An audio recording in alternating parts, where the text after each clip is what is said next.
guys, so for this video I was just having a little fun with some prosthetics. And if you want to see how I created this pale baddie character, just go ahead and keep on watching.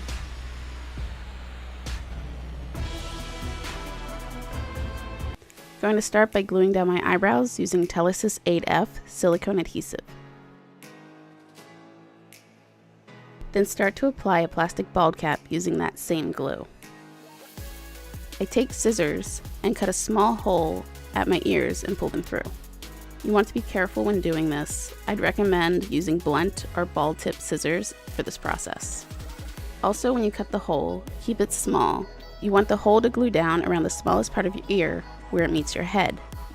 That way you don't end up tearing the bald cap and having to glue the opening down on your hair. With a bent glue brush, I adhere the bald cap around my ears. Since this is a plastic bald cap, I use acetone to blend the edges into my skin.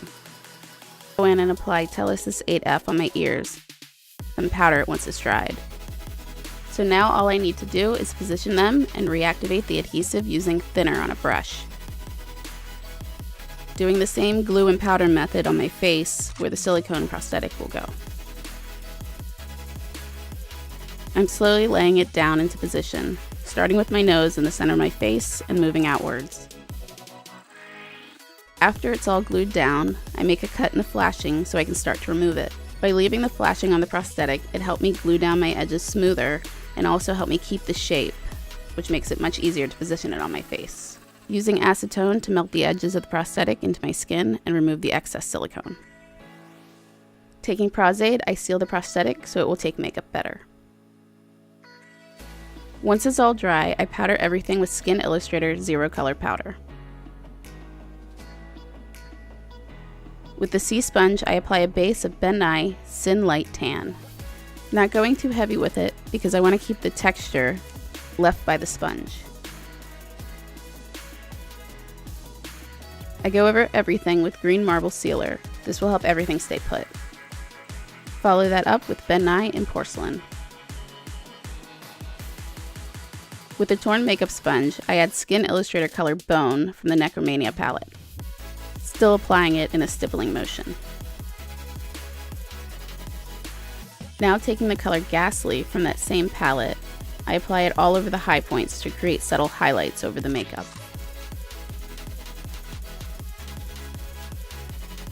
With gray matter on a round brush and using a stippling motion, I start to shape out shadows. I'm trying to add color breakups to make everything look more organic. I use Darth Moss from the Necro palette and go into the same areas where I went in with the gray matter, only not spreading the color as far as I did before.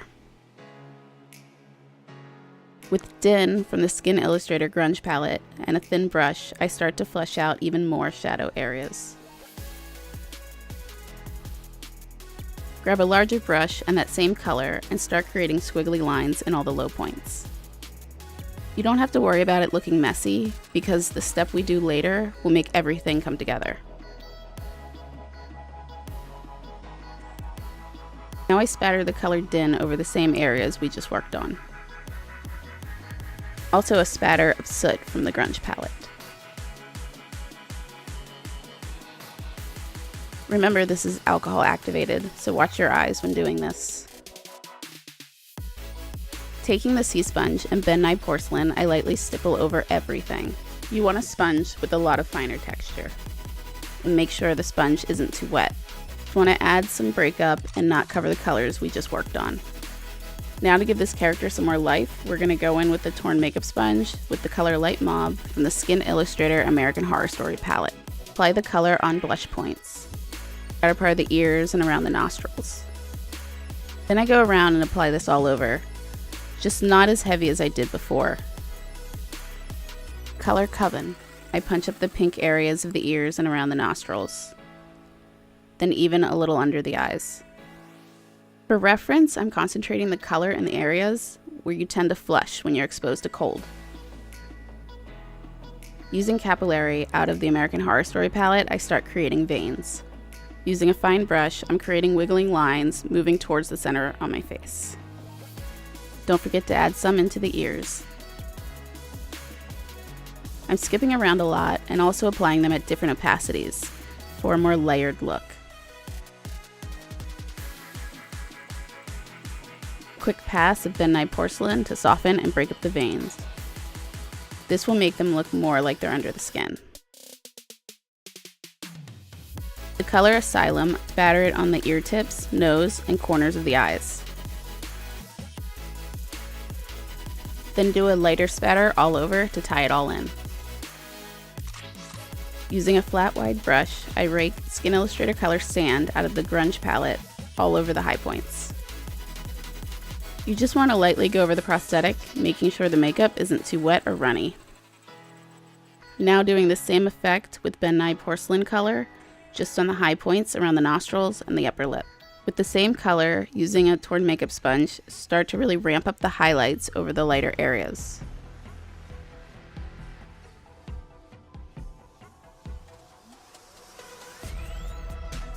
Now for the markings.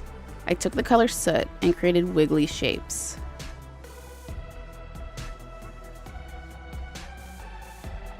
Then followed that with Skin Illustrator White from the FX palette to soften the inner edges of the shapes. Going over the same areas, stippling the white with the torn sponge. Follow that with a quick spatter over everything. Use some black to better define the lip split. A little more breakup and softening that black using Skin Illustrator Sand. Now that my contacts are in, I go ahead and paint around my eyes. Color in my waterline using Stilla eyeliner and Pearl. Colored in my lashes using white Wolfex body paint. Add a little more pink around my eyes and some Darth Moss to the inner parts of my lips. And there you have it. I threw in some fangs and some Mouthfx down brown, just for added creep factor. Thank you so much for watching. Of course, if you enjoyed this video, be sure to like, comment, and subscribe.